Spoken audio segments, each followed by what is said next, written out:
आप सभी का बहुत बहुत स्वागत, बहुत बहुत अभिनंदन। भगवान शिव, देवी शिवा की कृपा आप पर सदैव बनी रहे, यही मेरी प्रार्थना है।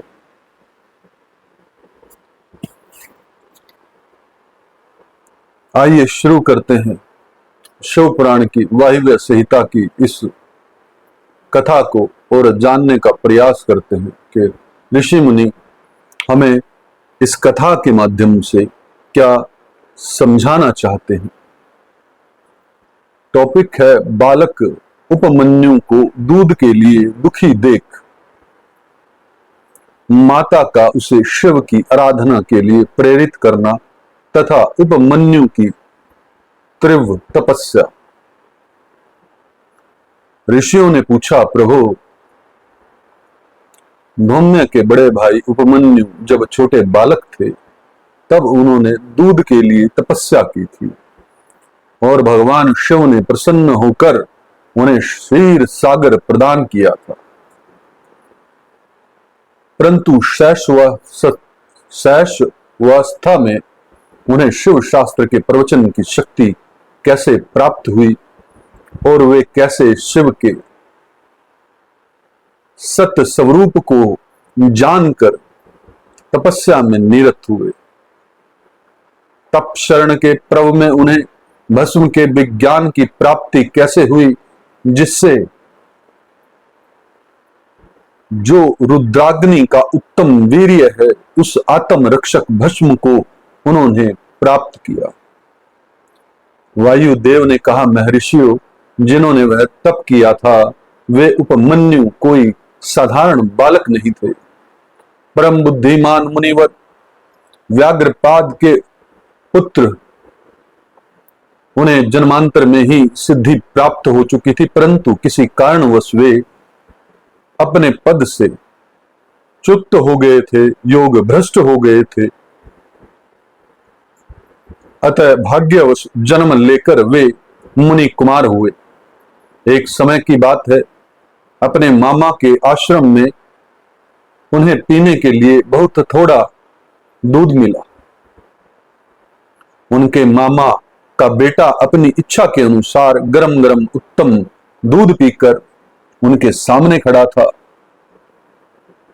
मातुल पुत्र को इस अवस्था में देखकर व्याघ्र पाद कुमार उपमन्यु मन में ईर्ष्या हुई और वे अपनी मां के पास जाकर बड़े प्रेम से बोले, मात, महाभागे तपस्विनी, मुझे अत्यंत स्वादिष्ट गरम गरम गाय का दूध दो, मैं थोड़ा सा नहीं पीऊंगा। बेटे की यह बात सुनकर व्याघ्रपाद की पत्नी तपस्विनी माता के मन में उस समय बड़ा दुख हुआ। उसने पुत्र को बड़े आदर के साथ छाती से लगा लिया और प्रेम पूर्वक लाड प्यार करके अपनी निर्धनता का स्मरण हो आने से वह दुखी हो विलाप करने लगी। महातेजस्वी बालक उपमन्यु बारंबार दूध को याद करके रोते हुए माता से कहने लगे, मां, दूध दो, दूध दो।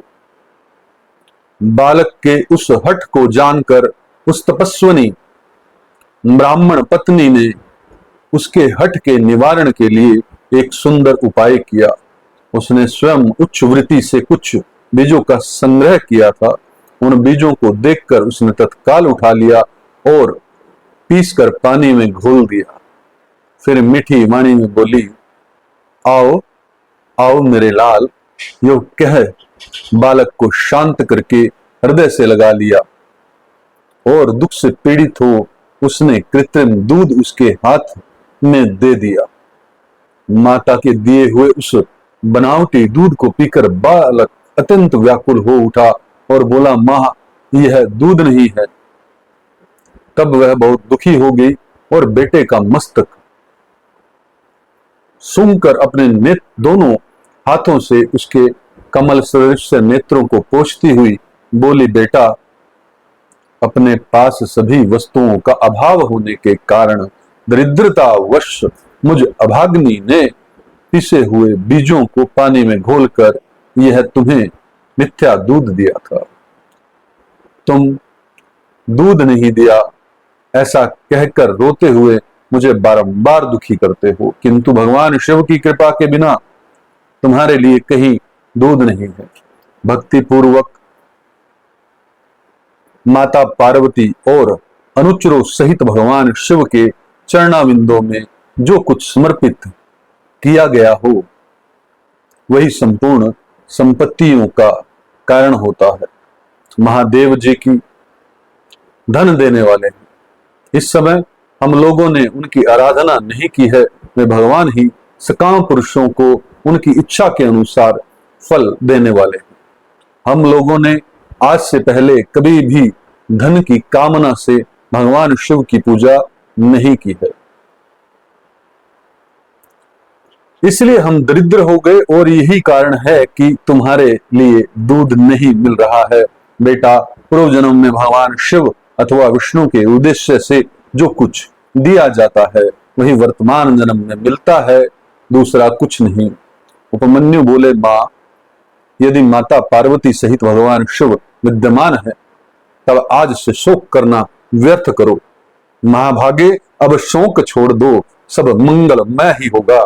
मां, आज मेरी बात सुन लो। यदि कहीं महादेव जी हैं तो मैं देर से या जल्दी ही उनसे क्षीर सागर मांग लूंगा। वायु देवता कहते हैं कि उस महाबुद्धिमान बालक की यह बात सुनकर उसकी मनस्वनी माता उस समय बहुत प्रसन्न हुई और यूं बोली। माता ने कहा, बेटा, तुमने बहुत अच्छा विचार किया, तुम्हारा यह विचार मेरी प्रसन्नता बढ़ाने वाला है। अब तुम देर न लगाओ, सांब सदा शिव का भजन करो, अन्य देवताओं को छोड़कर मन, वाणी और क्रिया भक्ति भाव के साथ पार्षद गणों सहित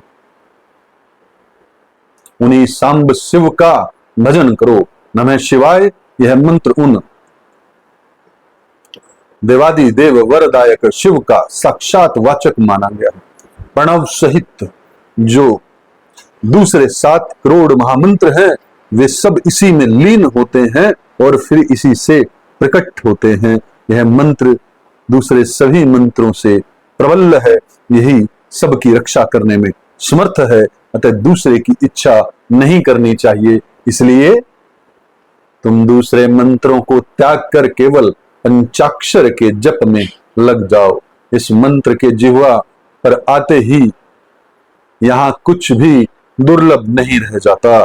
यह उत्तम भस्म जिसे मैंने तुम्हारे पिताजी से ही प्राप्त किया है,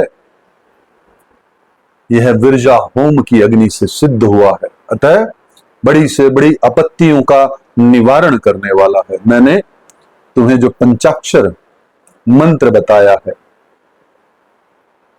उसको मेरी आज्ञा से ग्रहण करो, इसके जप से ही शीघ्र तुम्हारी रक्षा होगी।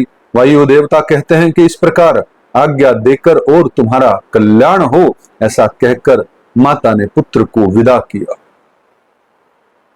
मुनि उपमन्यु ने उस आज्ञा को शिरोधार्य करके ही उसके चरणों में प्रणाम किया और तपस्या के लिए जाने की तैयारी की। उस समय माता से आशीर्वाद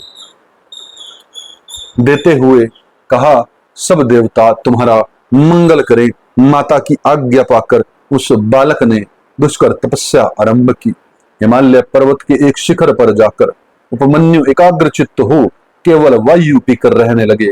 उन्होंने 8 ईंटों का एक मंदिर बनाकर उसकी मिट्टी के शिवलिंग की स्थापना की। उसमें माता पार्वती तथा गणों सहित अविनाशी महादेव जी का आह्वान करके भक्ति भाव से पंचाक्षर मंत्र द्वारा ही वन के पत्र पुष्प आदि उपचारों से उनकी पूजा करते हुए वे चिरकाल तक उत्तम तपस्या में लगे रहे। उस एकाकी कृष्काय बालक द्विजवर उपमन्यु को शिव में मन लगाकर तपस्या करते देख मरीचि के शाप से पिशाच भाव को प्राप्त हुए कुछ मुनियों ने अपने राक्षस स्वभाव से स्थाना और उनके तप में विघ्न डालना आरंभ किया। उनके द्वारा सताए जाने पर भी उपमन्यु किसी प्रकार तप में लगे रहे और सदा नमः शिवाय का आर्तनाद की भांति जोर जोर से उच्चारण करते रहे। उस शब्द को सुनते ही उनकी तपस्या में विघ्न डालने वाले वे मुनि उस बालक को स्थाना छोड़कर उसकी सेवा करने लगे। ब्राह्मण बालक महात्मा उपमन्यु की उस तपस्या से संपूर्ण चराचर जगत प्रदीप्त हुआ एवं संतप्त हो उठा। बड़ी अद्भुत यह कथा है। मुझे ध्यान आ रहा है अब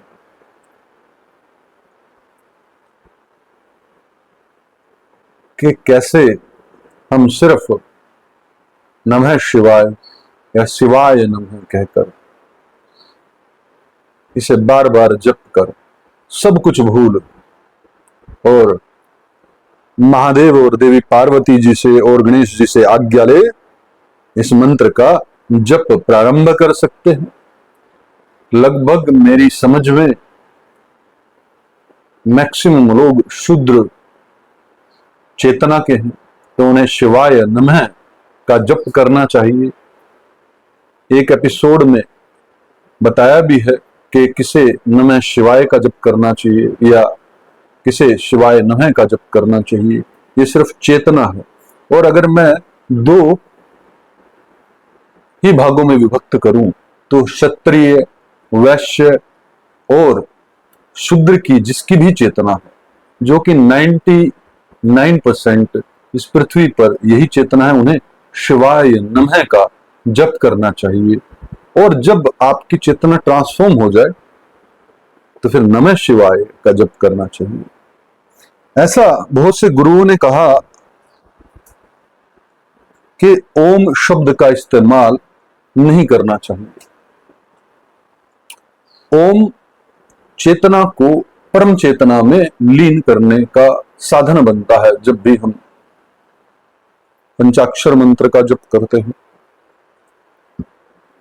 अगर आपको मेटेरियलिज्म चाहिए, आपको अच्छी एजुकेशन चाहिए, आपको अच्छे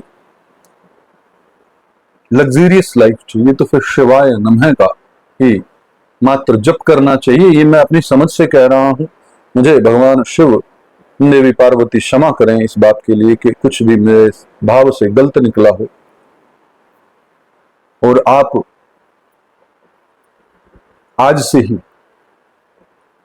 नमः शिवाय या शिवाय नमः, आपने देखना है कि मेरी चेतना क्या ब्राह्मण की है या फिर वैश्य, क्षत्रिय और शूद्र की है। तो उसी हिसाब से आप पंचाक्षर मंत्र का जप करें।